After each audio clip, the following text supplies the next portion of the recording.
country. And we lived in a small industrial town in Connecticut, and it was ruined several times by the river that overflowed during floods. It's called the Mad River, and it took out half of Main Street in the Hurricane Diana caused flood in 1965, and there was significant loss of life. And of course, apartments, buildings, businesses were destroyed.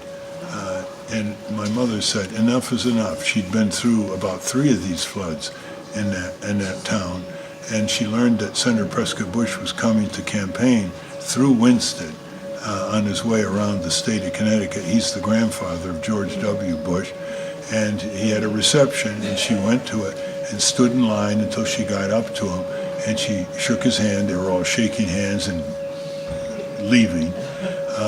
And she shook his hand, and she held on to his hand. She said, Senator Prescott Bush, our town needs a dry dam. It's had devastating floods, devastating property damage, loss of life. We want you to get the Corps of Engineers to build a dry dam north of the town, which would solve the flooding problem. And I want you to promise me that you will do that. You have a high stature in the Senate, and you have a lot of influence. And she wouldn't let go of his hand. And he kept nodding and nodding, and she said, I want you to promise me to do that. And he said, I promise I will do it. And he went back to Washington, and he kept his promise. We have a dry dam, and regardless of the storms and hurricanes, we've never had a flood situation since.